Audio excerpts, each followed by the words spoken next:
Hormuz খুলে দিলেও ইরানের ওপর বন্দর অবরোধ থাকছে বলল ট্রাম্প। 10 দিন হরমুজ প্রণালী সম্পূর্ণ উন্মুক্ত থাকবে বলেন ইরানের পররাষ্ট্রমন্ত্রী। ইরান ও যুক্তরাষ্ট্রকে শান্তি আলোচনায় বসানোর নেপথ্যে কে জানা গেল। সর্বশেষ জানাবো, হরমুজ প্রণালী খোলার লক্ষ্যে প্যারিস সম্মেলনে পৌঁছালেন ব্রিটিশ প্রধানমন্ত্রী। শিরোনাম শুনলেন, এবারে বিস্তারিত।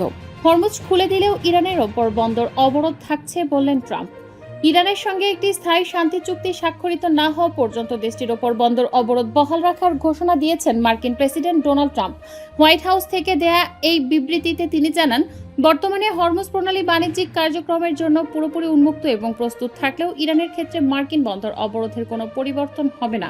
প্রেসিডেন্ট ট্রাম্প পরিষ্কার করে বলেন, ইরানের সঙ্গে চূড়ান্ত লেনদেন বা সমঝোতা শতভাগ সম্পন্ন না হওয়া পর্যন্ত এই বন্দর অবরোধ পূর্ণ শক্তিতে কার্যকর থাকবে। তবে তিনি এই প্রক্রিয়া নিয়ে আশাবাদ ব্যক্ত করে যোগ করেন, আলোচনার অধিকাংশ পয়েন্ট বা শর্তাবলী ইতোমধ্যে চূড়ান্ত হয়ে গেছে, ফলে অবশিষ্ট কাজগুলো খুব দ্রুতই শেষ হবে বলে তিনি বিশ্বাস করেন। 10 দিন হরমুজ প্রণালী সম্পূর্ণ উন্মুক্ত থাকবে বলেন ইরানের পররাষ্ট্রমন্ত্রী।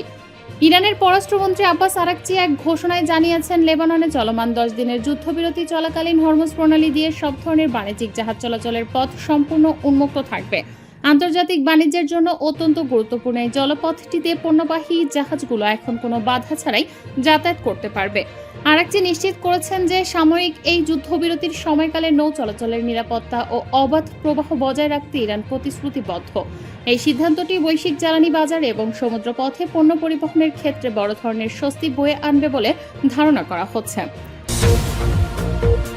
ইরান ও যুক্তরাষ্ট্রকে শান্তি আলোচনায় বসানোর নেপথ্যে কে জানা গেল। ইরান ও যুক্তরাষ্ট্রের মধ্যে চলমান ভয়াবহ যুদ্ধে এক অভাবনীয় কূটনৈতিক মধ্যস্থতাকারী হিসেবে আবির্ভূত হয়েছে পাকিস্তান।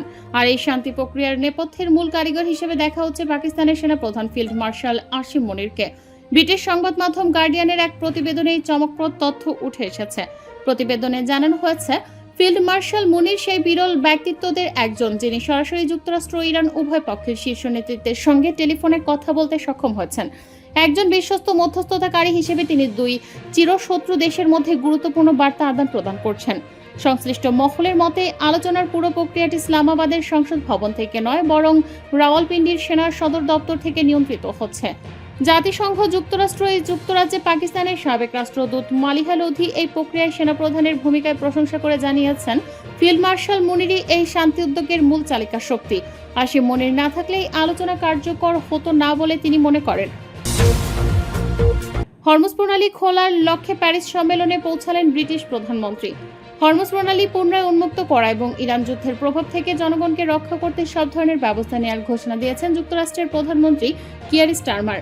গুরুত্বপূর্ণ এই জলপথটি সুরক্ষিত করার লক্ষ্যে একটি আন্তর্জাতিক পরিকল্পনা প্রণয়নের জন্য প্যারিসে আয়োজিত এক সম্মেলনে যোগ দিয়েছেন তিনি। ফ্রান্স ও যুক্তরাজ্যের যৌথ সভাপতিত্বে অনুষ্ঠিত এই বৈঠকে প্রায় 40টি দেশের প্রতিনিধিরা অংশ নিচ্ছেন। প্যারিসে পৌঁছে সাংবাদিকদের সঙ্গে আলাপকালে স্টারমার একটি স্থায়ী যুদ্ধবিরতি এবং কার্যকর চুক্তির ওপর গুরুত্ব আরোপ করেন। তিনি জানান, একটি শক্তিশালী আন্তর্জাতিক জোট গঠন করা এখন সময়ের দাবি, যা হরমুজ প্রণালী উন্মুক্ত রাখার নীতিতে বিশ্বাসী হবে। স্টারমারের মতে, ইরানের এই যুদ্ধ প্রতিটি দেশের অর্থনীতির ওপর নেতিবাচক প্রভাব ফেলছে, তাই এই সংকট নিরসনে দেশগুলো একতাবদ্ধ হচ্ছে। এই লক্ষ্য বাস্তবায়নে কূটনৈতিক ও রাজনৈতিক উদ্যোগের পাশাপাশি লজিস্টিক, অর্থনৈতিক এবং সামরিক পরিকল্পনার সমন্বয়ের প্রয়োজন বলেও তিনি মন্তব্য করেন। ব্রিটিশ প্রধানমন্ত্রী আরও উল্লেখ করেন, এই সংঘাত যত দীর্ঘায়িত হবে, সাধারণ মানুষের জীবনযাত্রার ব্যয়ের উপর তার প্রভাব তত বাড়বে। যুক্তরাজ্যের জনগণের উপরে আর্থিক চাপ লাঘব করতে এবং যত দ্রুত সম্ভব হরমুজ প্রণালী সচল করতে তিনি মিত্র দেশগুলোর সঙ্গে কাজ চালিয়ে যাওয়ার অঙ্গীকার করেন। তবে এই গুরুত্বপূর্ণ সফরের মধ্যেই দেশের অভ্যন্তরে নেতৃত্বের চ্যালেঞ্জের মুখে পড়েছেন কিয়ার স্টারমার।